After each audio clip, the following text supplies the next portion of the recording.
तो तुलसीदास के जीवन पर तो याद हो गया। गोस्वामी तुलसीदास के जन्म के संबंध में विद्वानों में बहुत मतभेद है। गोस्वामी तुलसीदास के जन्म स्थान के संदर्भ में 3 मत प्रचलित है, माने 3 गो मत बा तुलसीदास के माने जन्म के बारे में। 3 वैज्ञानिक बताए हैं, 3 जगह 3 स्थान का नाम बताए हैं। आगे सुनो। गोस्वामी तुलसीदास माने इनके मुख्य रूप से मूल गोसाई चरित्र और तुलसी चरित्र में इनका जन्म स्थान राजापुर बताया गया है। माने राजापुर एक जन्म स्थान इनका है। और शिव सिंह सेंगर और राम गुलाम द्विवेदी भी राजपुर को गोस्वामी का जन्म स्थान मानते हैं। लाला सीताराम, गौरी शंकर द्विवेदी, राम नरेश त्रिपाठी तथा पंडित रामदत्त भारद्वाज सोरो को तुलसी जी का जन्म स्थान मानते हैं। सोरो मानी वैज्ञानिक सोरो को जन्म स्थान मानते हैं। मैंने फिर कहा था इसमें कि मैं पुणे निज गुरु मन सुनी कथा सो मुकर खेत। गोस्वामी जी की इस युक्ति को एक विद्वान प्रमाणित मानते हुए मुकर खेत का अभिप्राय सोरो मानते हैं। आचार्य शुक्ल का अभिमत है कि शुकर खेत के भ्रम से सोरो समझ लिया गया, लेकिन प्रचलित रूप में तुलसीदास का जन्म 1554 ईस्वी 1554 विषमवत की श्रावण शुक्ल पद सप्तमी को चित्रकूट के जिले के अंतर्गत राजापुर ग्राम में माना जाता है। इनके पिता का नाम आत्माराम दुबे तथा माता का नाम हुलसी था। ठीक है। इनके संबंध में एक निम्न दोहा भी प्रचलित है। दोहा ये है कि 1554 विषे कालिंदी के तीर श्रावण शुक्ला सप्तमी तुलसी धयो शरीर। तो जान गए नो। देख लो, सिंपल सी बात है कि अगर आता है जीवन परिचय लिखने के लिए तो कहा जाना कि तुलसीदास का जन्म 1532 ईस्वी में। देखो ना ऊपर एगो काफ़ी एक संक्षिप्त 54 सनवा एथी दलवा 20 सावन था। काफ़ी एक संक्षिप्त परिचय में देखो कि जन्म स्थान तुलसीदास का सन 1532 लिखला बा। देख रहे हो? अरे 1554 तो 20वां लिखला बा। अब 1532 ईस्वी आ कहाँ इनका जन्म हुआ था? जैसे पीछे चलेला है जन्म जनवान जन ईस्वी बा पीछे चलेला। अच्छा हम कहो बता दे। ठीक बा। जन्म स्थान देखा राजापुर गांव में चित्रकूट में इनका जन्म हुआ था। बचपन का नाम इनका राम बोला था। बचपन का नाम क्या था? राम बोला। अच्छा अभी हम लोग कहानी में पढ़ लेते हैं कि राम बोला क्यों नाम पड़ा। देखो कह रहा इसमें कि इनका जब जन्म हुआ तब ये 5 वर्ष के बालक मालूम होते थे। जब इनका जन्म हुआ ना तुलसीदास का तो 5 साल के बालक की तरह दिखाई देते थे। देखो दांत भी सब मौजूद थे। दांत भी इनके उसी समय जन्म के समय ही इनके दांत भी दिखाई दे रहे थे। और कह रहा है कि जन्मते ही इनके मुख से राम का शब्द निकल गया और उन्हें राम बोला कहने लगा। जब इनका जन्म हुआ तभी इनके जन्म के समय ही इनके मुख से क्या निकल गया? राम। इसलिए इनको क्या कहा जाता है? राम बोला।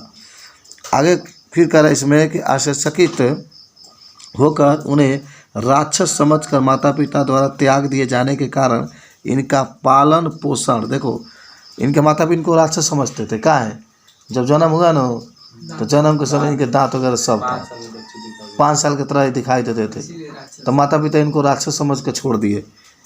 तो ही कह रहा है चकित तो कहीं ने राक्षस समझ के माता पिता द्वारा त्याग दिए जाने के कारण इनका पालन पोषण एक दासी ने तथा ज्ञान और भक्ति की शिक्षा प्रसिद्ध संत बाबा नरहरि दास ने प्रदान की।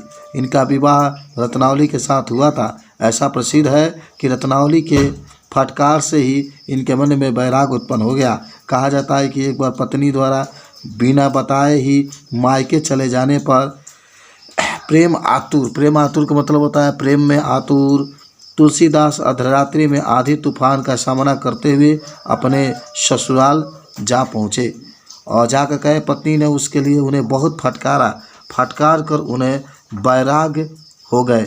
मैं खूब फटकारा, कहा कि अरे लाज नहीं आती है?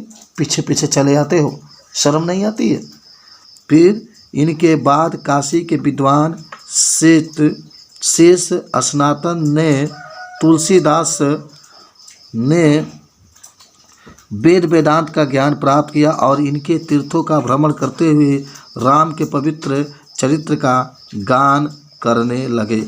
इनके समय काशी, अयोध्या और चित्रकूट में अधिक व्यक्तित्व हुए और सन 1680 सावन कृष्ण पक्ष तृतीय शनिवार, देख रहे हो आगे कह रहा है इसमें कि माने आसी घाट पर तुलसीदास राम राम कहते हुए परमात्मा में विलीन हो गए। इनकी मृत्यु के संबंध में निम्न दोहा प्रसिद्ध है। सनवत 1680 गंग के तीर, सावन कृष्ण तीज शनि, तुलसी राय बरजियो शरीर। यानी इनका मृत्यु कब हुआ? 1558 दिखा रहा है ना, 1558 में इनका कहा गया मृत्यु हो गया था 1600। तो सुनो इसका इनका मृत्यु याद रखना है।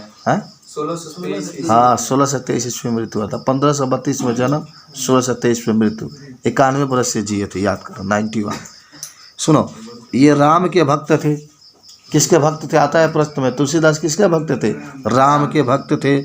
इनकी भक्ति दास्य भाव की थी, मन हमेशा ही राम के नाम ही लिया करते थे। और सनवत 1631 ईस्वी में इन्होंने अपने प्रसिद्ध ग्रंथ रामचरितमानस की रचना की। कब रामचरितमानस की रचना की?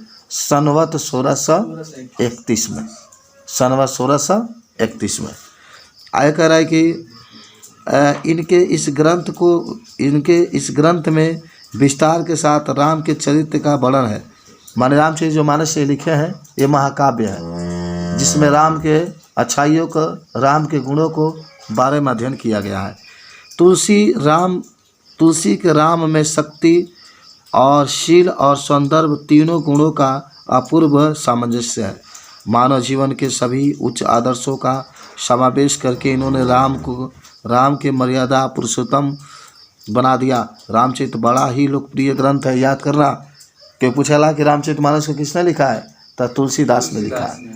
किसके गुण, किसके भक्त थे तुलसीदास? राम जी के। राम, तुलसीदास का राम बोला क्यों नाम पड़ा? क्योंकि राम बोल दिए। चलो आगे बढ़ते हैं। आगे कहता है इसमें कि विश्व साहित्य के प्रमुख ग्रंथों में इनकी गणना की जाती है। देखो कौन कौन रचना किए हैं। रामचरितमानस भी लिखे हैं, जानकी मंगल भी लिखे हैं, पार्वती मंगल, रामलला नाछू, राम आज्ञा प्रश्न, बरवे रामायण, दोहावली, कवितावली, गीतावली, विनय पत्रिका आदि ग्रंथों की रचना है। इनकी रचनाओं में भारतीय सभ्यता और संस्कृति का पूर्ण चित्रण देखने को मिलता है। जब इनकी रचनाओं को हम लोग पढ़ते हैं तो भारतीय जो भारत है, भारत की अनेक परंपराएं हमें देखने को मिलती है। अपने समय तक, देखो ध्यान से, लास्ट स्टेंजा है, कह रहा है कि अपने समय तक प्रचलित दोहा, चौपाई, कवित, सवैया, पद आदि काव्य शैलियों ने पूर्ण सफलता के साथ काव्य रचना की है। इनके काव्य में भाव पक्ष के साथ कला पक्ष भी पूर्णता है।